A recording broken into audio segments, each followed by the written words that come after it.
اور ایک نبی پاک صلی اللہ تعالیٰ علیہ وسلم بالواسطہ حضور کی تبلیغ ہے جو آج تک جاری ہے۔ امت کے علماء، مشائخ، مبلغین حضور کے دین کو آگے پھیلا رہے ہیں، تو دراصل یہ بھی تبلیغ رسول پاک علیہ السلام ہی کی تبلیغ ہے۔ اور ایک حضور کی تبلیغ کا دور ہے، حضور کی پیدائش سے لے کر ولادت مبارکہ سے لے کر حضور علیہ السلام کے اعلان نبوت تک۔ اس دوران نبی پاک نے جو تبلیغ فرمائی ہے وہ اپنے کردار سے فرمائی۔ عرب کا وہ معاشرہ جو بڑا میلا کچیلا گدلا ہو چکا تھا، جس کے اندر سراسر مادہ پرستی کا زور تھا، جس کے اندر لوگ انسانوں کی خرید و فروخت کرتے تھے، جس کے اندر بیٹیوں کو زندہ دفن کر دیتے تھے، جس کے اندر جو آدمی جتنا زیادہ مضبوط ہوتا تھا اتنا زیادہ لٹیرا بن جاتا تھا، اس معاشرے کے اندر رسول کریم علیہ السلام نے 40 سال گزارے، اور اس طرح گزارے وہ بھی کہا کرتے تھے یہ صادق ہیں۔ اور جب حضور نے اعلان نبوت کیا تو فرمایا، یہ قرآن مجید کے لفظ ہے، فرمایا فَقَدْ لَبِثْتُ فِيكُمْ عُمَرًا مِّن قَبْلِهِ أَفَلَا تَعْقِلُونَ، میں تمہارے بیچ عمر کا ایک حصہ گزار چکا ہوں، تمہیں عقل نہیں ہے، شعور نہیں ہے۔ نبی کریم علیہ السلام نے اپنے کردار کو، اپنے عمل کو اپنی نبوت کی دلیل کے طور پر بیان فرمایا۔ وہ تو حضرت حلیمہ بھی فرماتی ہیں نا، جب میں نبی کریم علیہ السلام کو اپنے گھر لے گئی تو میرا اپنا بچہ بھی دودھ پیتا تھا، 2 میرے بیٹے ہو گئے، ایک میری یہ نسبی اولاد اور حضور میری رضائی اولاد۔ تو کہتی ہیں جب میں کریم محبوب علیہ السلام کو اپنے سینے سے لگاتی تھی تو حضور میرے ایک پستان سے دودھ پیتے تھے اور دوسرا اپنے بھائی کے لیے چھوڑ دیا کرتے تھے۔ یہاں سے رسول کریم علیہ السلام نے کردار کے ذریعے تبلیغ، اور پھر اعلان نبوت سے پہلے ایک تنظیم عرب کے جوانوں پر، عرب کے سرداروں پر مشتمل بنائی گئی، جس میں نبی کریم علیہ السلام نے بڑا حصہ لیا سرکار نے، اور بڑے اہم لوگوں کو شعور حضور نے عطا فرمائے۔ وہ اس جماعت کا فیصلہ تھا کہ ہم سارے جوان، سارے بڑے لوگ ملیں گے، یہ حضور کے اعلان نبوت سے پہلے کی بات ہے، ہم بڑے لوگ ملیں گے، کسی بڑے کو کسی چھوٹے پر ظلم نہیں کرنے دیں گے، کسی آدمی کو کسی غریب کا حق نہیں کھانے دیں گے۔ حضور علیہ السلام نے نا اپنے کردار سے، اپنے عمل سے، اور آپ کا جو عمل ہوتا ہے نا وہ اصل ہوتا ہے، ایک ہوتا ہے آپ کوئی بات کرتے ہیں اور ایک ہوتا ہے کہ آپ کوئی عمل کرتے ہیں۔ آپ جب عمل کرتے ہیں تو عمل کے ذریعے بھی لوگوں تک بات پہنچتی ہے کہ دراصل آپ کا اٹھنا بیٹھنا چلنا پھرنا کیا ہے۔ میرے رسول کریم علیہ السلام کا اٹھنا بھی ایک نبی کا، بیٹھنا بھی ایک نبی کا، بات کرنا بھی ایک نبی کا، معاملات زندگی کرنا بھی ایک نبی کا، لین دین کرنا بھی ایک نبی کا۔ ایک شخص کہتے ہیں میں نے اعلان نبوت سے پہلے حضور علیہ السلام سے کچھ چیز خریدی تھی، اور میں نے عرض کیا تھا آپ یہاں تشریف رکھے، میں پیسے لے کے آتا ہوں۔ میں 3 دن کے بعد آیا۔ دیکھو یہ بات کرنی کتنی آسان ہے، بولنی کتنی آسان ہے، پر 3 دن یہاں میرے بھائی کو کسی شخص کو 2 گھنٹے انتظار کرنا پڑ جائے تو لوگ کہتے ہیں الانتظار اشد من القتل، یہ تو قتل سے زیادہ تکلیف والا معاملہ ہے منتظر رہنا کسی کا۔ کہتے 3 دن کے بعد میں آیا تو میرے رسول کریم وہیں تشریف فرمایا، بس اتنا فرمایا یار تم نے مجھے بڑی تکلیف میں ڈال دیا، 3 دن ہو گئے یہاں رکے ہوئے۔ تو حضور نے اپنے کردار کو، اپنے عمل کو، اپنے معاملات کو سب سے پہلے اپنی نبوت کی دلیل کے طور پر پیش کیا۔ کسی نے کیا خوب کہا تھا کہ جو تیری جان کے دشمن ہے وہ بھی کہتے ہیں، وہ جو تیری جان کے دشمن ہے، بظاہر تو آئے ہیں نا ہجرت کی رات جان لے لے، لیکن امانتیں حضور کے گھر میں رکھی ہوئی، امانتیں کاشانہ نور پہ پڑی ہیں۔ وہ جو تیری جان کے دشمن ہے وہ بھی کہتے ہیں کہ امین تو ہے اور صداقت کی آبرو تو ہے، امین بھی تو ہے، صداقت کی آبرو تو ہے۔ تو پہلے کردار، پھر دوسری بات اللہ تعالیٰ نے اپنے محبوب علیہ السلام کو اپنا مطلق نائب بنایا، اپنا محبوب اعظم بنایا۔ ایسے ہی سارے انسانوں کے بارے میں کہا وَإِذْ قَالَ رَبُّكَ لِلْمَلَائِكَةِ إِنِّي جَاعِلٌ فِي الْأَرْضِ خَلِيفَةً، میں زمین میں اپنا نائب بنانے والا ہوں۔ لیکن حضور علیہ السلام تو محبوب ہے نا، حضور کی نیابت تو محبوبیت کے درجے پر فائز ہے، تو رسول پاک کو رب کریم نے اس طرح کا بنا کے بھیجا کہ حضرت عبداللہ ابن رواحہ رضی اللہ تعالیٰ عنہ بیان فرماتے ہیں کہ اگر حضور کوئی معجزہ نہ بھی دکھاتے، نبی کریم علیہ السلام سے کوئی اعجاز لوگ نہ بھی دیکھتے، تو محبوب کا تو چہرہ ہی اس طرح کا تھا، لوگوں نے دیکھتے جانا تھا اور کلمہ پڑھتے جانا تھا۔ لیکن باوجود اس کے میرے رسول پاک کا اعجاز یہ ہے، کمال یہ ہے کہ حضور کبھی اشارہ کر دیں تو چاند دو ٹکڑے ہو جائے، کبھی دعا مانگ دیں تو ڈوبا ہوا سورج واپس آ جائے، کبھی محبوب گزرنے لگے تو پتھر آپ پر سلام پڑے، کبھی حضور پہاڑ پر چڑھ جائیں تو پہاڑ وجد میں آ کر جھومنے لگے، محبوب کا کبھی نماز پڑھاتے ارادہ بن جائے تو اللہ تعالیٰ قبلے کا رخ ہی تبدیل فرما دے۔ کیا خوبصورت سوچ ہے اور کیا نظریہ دیتے ہیں بریلی کے امام، فرماتے ہیں اجابت کا جوڑا عنایت کا صحرا دلہن بن کے نکلی دعائے محمد، اور اجابت میں جھک کر گلے سے لگایا بڑی ناز سے جب دعائے محمد، دیکھو خدا کی رضا چاہتے ہیں تو عالم خدا چاہتا ہے رضائے محمد صلی اللہ تعالی علیہ وسلم۔ اور ایک مقام پہ فرماتے ہیں نائب دست قدرت پہ لاکھوں سلام، نائب دست قدرت پہ لاکھوں سلام۔ تو اللہ تعالیٰ نے نبی پاک صلی اللہ تعالی وسلم کو جو اعجاز، پھر ایک اور بات، حضور امی ہے، دنیا میں آ کر محبوب نے کسی سے پڑھا ہی نہیں، میرے محبوب نے جتنا پڑھا ہے رب کریم سے پڑھا ہے۔ الرحمن علم القرآن خلق الانسان، رحمان نے قرآن سکھایا پھر انسان بنایا۔ اللہ تبارک و تعالیٰ کی بارگاہ کرم سے حضور نے لیا، رسول کریم امی ہیں، یہ بھی حضور کی نبوت پر ایک بڑی دلیل۔ دیکھو ایک ہوتا ہے کوئی آدمی بچپن سے کسی چیز سے شغف رکھے اور جب اس کی عمر بڑی ہو جائے تو کہتے ہیں اس کا تجربہ بڑا ہو گیا، یہ پہلے کچھ شعر کہتا تھا، کوئی ادبی جملہ کہتا تھا، تو اب اس کی یہ کام کرتے کرتے عمر بڑی ہو گئی ہے تو رسوخ حاصل ہو گیا۔ 40 سال کی عمر مبارک تک نبی کریم نے ایک شعر بھی نہیں کہا۔ حضور علیہ السلام نے کبھی کوئی ایسی بات، ویسے تو حضور کی ہر بات حکمت والی، لیکن جس کو عرب کے لوگ اپنے لہجے میں شاعری یا اپنے لہجے میں ادب کہتے تھے، وہ حضور نے بیان نہیں فرمایا۔ لیکن جب 40 سال کی عمر میں اعلان نبوت کیا تو پھر بڑے بڑے فصیح و بلیغ، بڑے بڑے سیانے طفیل بن عمر کہتے ہیں کہ اس شخص کو بھی میں نے دیکھا جسے بڑا ناز تھا اپنی فصاحت اور بلاغت پر، اور جب وہ حضور کے پاس آیا اور اس نے آ کے کچھ باتیں کی تو محبوب خاموشی سے سنتے رہے، اور جب وہ چپ کر گیا تو میرے کریم نے صرف سورہ فاتحہ پڑھی۔ کبھی اٹھتا تھا، کبھی بیٹھتا تھا، کبھی غور کرتا تھا، کبھی دائیں جاتا تھا، کبھی بائیں جاتا تھا، پھر کہنے لگا بتاؤ نا کلام کس کا ہے؟ فرمایا اس رب کا، اس رب کا، اس رب کا جس کا میں رسول بن کے آیا ہوں۔ نبی کریم صلی اللہ تعالی علیہ وسلم امی ہیں، لیکن حضور نے کائنات کے رازوں سے پردے ہٹا دیے، نبی کریم نے جینے کے سلیقے بتا دیے، حضور نے ہر شخص کو اس کے مقصد حیات سے آگاہ کر دیا۔ نبی کریم علیہ السلام نے وہ فلسفہ حیات بیان کیا کہ لوگوں کو صرف جینے میں مزہ نہیں آیا، مرنے میں بھی مزہ آنے لگا۔ لوگ آگے بڑھ بڑھ کے جانیں پیش کرنے لگے، اپنی اولادیں قربان کر، جو فلسفیوں سے کھل نہ سکا اور نکتہ وروں سے حل نہ ہوا، وہ راز ایک طیبہ والے نے بتلا دیا چند اشاروں میں۔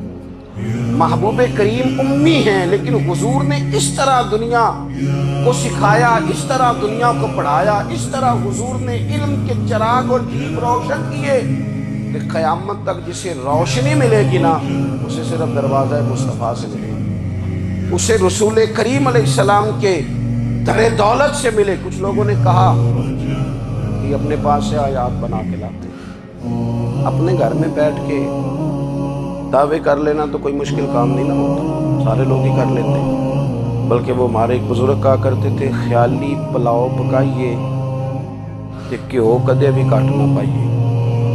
وہ کون سا پیسوں کا ڈالنا ہے، زیادہ ڈالیں آپ، اور زیادہ ڈالیں۔ بہت سارے لوگ ہیں آج بھی، کچھ لبرل ہیں بیچارے، کچھ دین بیزار طبقہ ہے، وہ کہتے ہیں جناب ہمیں تو جدید باتیں بتائیں، ہمیں تو نئے اسلوب کے مطابق لے کے چلے، ہمیں تو او بھائی سن، میرے نبی پاک علیہ السلام نے فرمایا میرا قرآن کبھی پرانا نہیں ہوگا، اسے پڑھ کے دیکھ، اس کی جدت کا حسن دیکھ، یہ تو کھلا ہوا باغ ہے، تو ایک دفعہ اس کے قریب آئے گا تو خوشبو ملے گی، دوسری دفعہ آئے گا تو اس سے زیادہ تازی ملے گی، ایک دفعہ پھل کھائے گا تو مزیدار ہوگا، دوسرا کھائے گا ہو سکتا ہے شکل ملتی جلتی ہو لیکن ذائقہ بڑا نرالا ہو۔ تو تو صحیح نا، جب کچھ لوگوں نے کہا یہ خود سے بنا کے آیات لاتے ہیں تو فرمایا وَإِن كُنتُمْ فِي رَيْبٍ مِّمَّا نَزَّلْنَا عَلَىٰ عَبْدِنَا فَأْتُوا بِسُورَةٍ مِّن مِّثْلِهِ، اگر تمہیں کوئی شک ہے اس میں جو ہم نے اپنے بندہ خاص میں نازل کیا ہے تو تم بھی اس جیسے قائم بنا دو۔ اور چلو چیلنج کھلا ہی دے دیا، فرما وَادْعُوا شُهَدَاءَكُم مِّن دُونِ اللَّهِ، اللہ اور اللہ والوں کو چھوڑ دو، تفسیری ترجمہ اس کا یعنی صحابہ کو چھوڑ دو، حضور کے ماننے والوں کو چھوڑ دو، باقی ساری دنیا کے کافر کٹھے ہو، ایک آیت بس قرآن جیسی لے کے آؤ، ایک آیت لے کے آؤ، ان کنتم صادقین، اگر تم سچے ہو۔ جوانوں سنو، کہا ایک آیت، اور یہ چیلنج آج تک قرآن مجید کا موجود ہے، آج تک وَإِن كُنتُمْ فِي رَيْبٍ مِّمَّا نَزَّلْنَا عَلَىٰ عَبْدِنَا فَأْتُوا بِسُورَةٍ مِّن مِّثْلِهِ، تم قرآن کے مقابلے کی ایک صورت لے کے آؤ اور سارے حمایتی اکٹھے کر لو اپنے، ان کنتم صادقین، اگر تم سچے ہو۔ جواب تو ادھر سے آنا تھا نا، لیکن کائنات کے رب نے جواب بھی خود دیا، فرمایا فَإِن لَّمْ تَفْعَلُوا وَلَن تَفْعَلُوا، اگر تم نہ لا سکے، اور فرمایا تم لا سکتے بھی نہیں، اگر تم نہ لا سکے اور تم لا سکتے بھی، نہ خنجر اٹھے گا نہ تلوار تم سے، یہ بازو میرے آزمائے ہوئے ہیں، وَلَن تَفْعَلُوا، تم لا بھی نہیں سکتے، فَاتَّقُوا النَّارَ الَّتِي وَقُودُهَا النَّاسُ وَالْحِجَارَةُ، پھر اس آگ سے ڈر جاؤ جس کا ایندھن آدمی اور پتھر ہے، اعدت للکافرین، بنائی کافروں کے لیے، بنائی مومنوں کے لیے تو رب نے جنت بنائی ہے، اعدت للکافرین، یہ دوزخ اللہ نے کن کے لیے بنائی ہے؟ اعدت للکافرین کہتا ہے کافر کے لیے بنایا۔ تو اللہ تبارک و تعالیٰ نے میرے رسول پاک صلی اللہ تعالیٰ علیہ وسلم کو وہ کتاب عطا فرمائی، اور پھر حضور کی فصاحت و بلاغت، معرفت، دیکھو ایک ہوتا ہے گھنٹوں باتیں کرنا، ایک ہوتا ہے کئی والیم پر مشتمل، کئی جلدوں پر مشتمل کتب کا لکھنا، اور ایک ہوتا ہے کسی بندے کا ایک بات کرنا اور سامنے والے کی طبیعت کو اتنا جگا دینا کہ اگلی بات فوراً ہی اس کی سمجھ میں آتی، اور حضور نہ کسی کی انا کو نہیں جگاتے۔ ہم بعض اوقات کسی سے خطاب کرتے ہیں، بات کرتے ہیں تو سامنے والے کی انا کو جگاتے ہیں، ٹھیس پہنچاتے ہیں، وہ کہتا چل پھر تگڑا ہو جا میں بھی آنا۔ حضور انا نہیں جگاتے تھے، میرے نبی پاک ضمیر جگاتے تاکہ وہ شخص فیض حاصل کر سکے، اسے کچھ ملے۔ نبی کریم کا جو انداز تکلم ہے وہ اس طرح کا ہوتا تھا کہ انسان خود بخود کھل اٹھتا تھا کہ مطلب یہ بات ہونے کیا لگی، مطلب حضور کیا فرمانے لگے۔ نبی کریم صلی اللہ تعالیٰ علیہ وسلم ایک دن محبوب کریم نے صحابہ کے لیے حضور کی فصاحت و بلاغت دیکھی، فرمایا محبوب نے اتنا نادان ہے وہ شخص جو اپنے ماں باپ کو گالی دے۔ کھلی ہو گئی لوگوں کی آنکھیں، کان کھڑے ہو گئے کہ یا رسول اللہ کون ایسا بدبخت ہے جو ماں باپ کو گالی دے گا۔ اب جب سوالات ذہنی سطح پر پوری طور پر ابھر گئے نا، تو اب رسول کریم نے بات سمجھائی، یہ ہے فصاحت و بلاغت، تیرے آگے ہیں جو دبے نچے۔ فصحاء عرب کے بڑے بڑے، کوئی جان منہ میں زبان نہیں بلکہ جسم میں جان نہیں۔ یا رسول اللہ کون ایسا نالائق ہے جو ماں باپ کو گالی دے؟ اب جب ذہنی سطح یہاں تک ابھر آئی تو اب حضور نے سمجھایا، اور میں جب تم کسی کے ماں باپ کو گالی دو گے وہ بھی تو جواب میں تمہارے ماں باپ کو دے گا، تو فی نفس ہی یہ تم نے خود ظلم کیا ہے اپنے ماں باپ پر۔ کیوں تم نے ایسا لہجہ اختیار کیا کہ جس سے سامنے والے کی انا جاگ جائے اور وہ تمہارے مقابلے میں آ کر کے کھڑا ہو جائے؟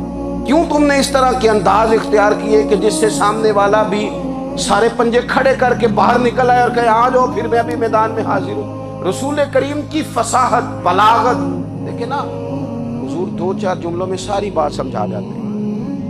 ایک حدیث پاک اگر ہماری سمجھ میں آ جائے، ایک روایت نبی پاک صلی اللہ تعالی علیہ وسلم نے فرمایا خوبصورت مسلمان وہ ہے جو بے مقصد باتوں کو چھوڑ دے۔